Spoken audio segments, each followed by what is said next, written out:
Okay, just wanted to give you guys a quick tour of the E450 Overland project and kind of talk about where it stands right now. The outside mechanical stuff, that's pretty much done. All that's left to do mechanically is to hang the transfer case and have 2 new drive shafts built. The truck started out as a Red Cross emergency response vehicle. It was white and red, had steel wheels on it, kind of looked like a U-Haul truck.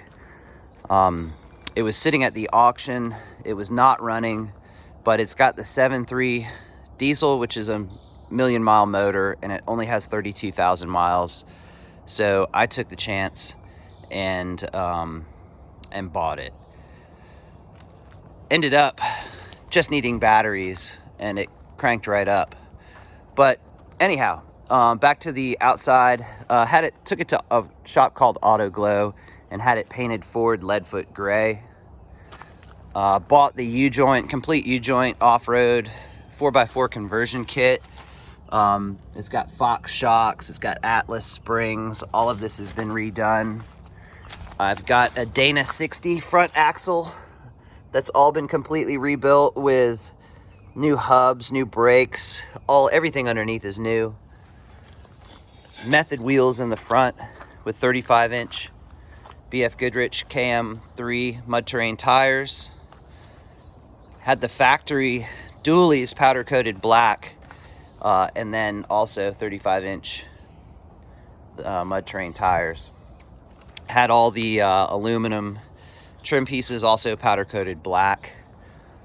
Up on the roof is a 80/20 roof rack, or it's built out of 80/20. That allowed me to mount the solar panels flush in the 80/20 extrusion. I've got the rooftop AC up there, which is a Furrion model with a black shroud. I got rid of the white shroud.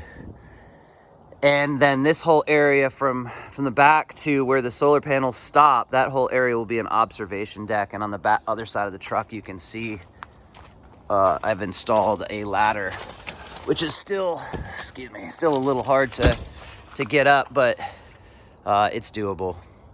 I also got rid of the stock bumper and cut off the supporting pieces for that and installed a really heavy duty hitch so that I can pull this or whatever. Okay, moving inside. Also got some LED turn signals and backup lights and that sort of thing. Put some black diamond plate on the back doors with kind of a cool door pull. Installing 2-inch thick foam insulation everywhere, and under that is kill mat pretty much everywhere. You can see some places where I haven't got the insulation. The kill mat is not 100% coverage in the back. It is 100% coverage in the front, but then, again, with this stuff and then the paneling and everything that's going to eventually be in here, it should be pretty good in terms of the insulation. Picked up these chairs recently. They're out of a brand new Transit, and that's for the backseat passengers. About to get stuck into the wiring today, just to kind of go over it.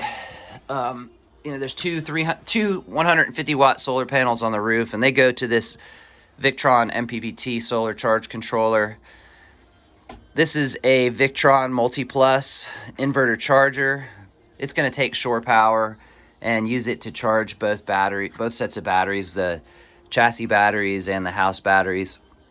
It'll also convert the 12 volt from the batteries to DC power to run things like the fridge or a television, which will eventually be here.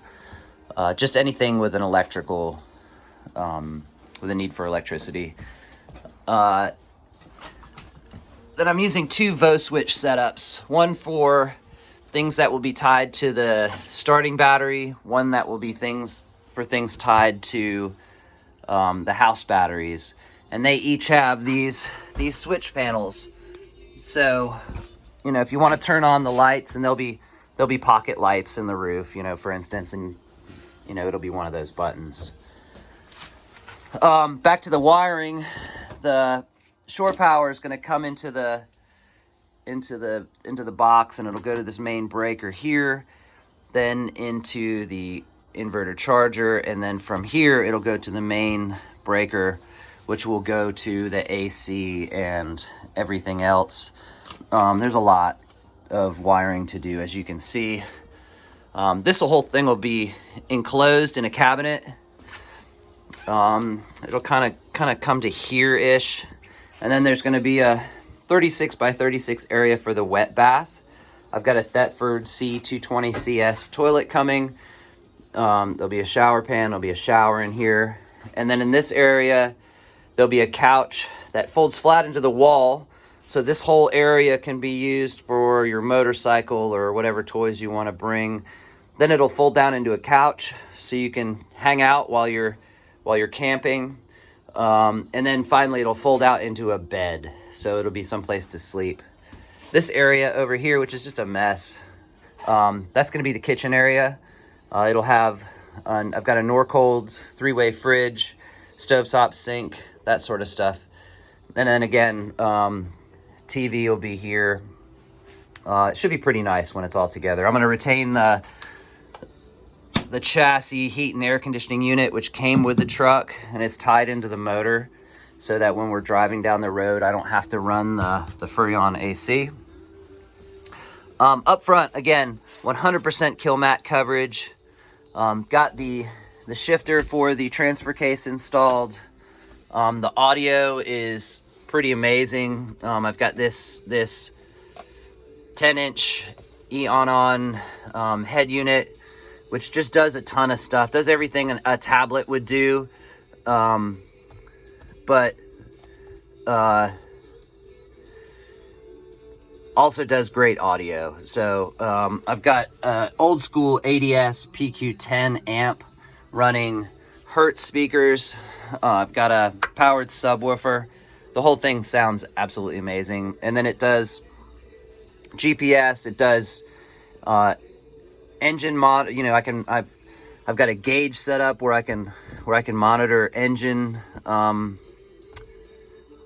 don't know why I'm not getting it here. Let's see. Anyway, somewhere on here is gauges, so you can monitor exhaust gas temps and oil temps and RPM and all sorts of stuff like that. That's just the gizmo that came with the truck. That's like an idle control, and that's really about it.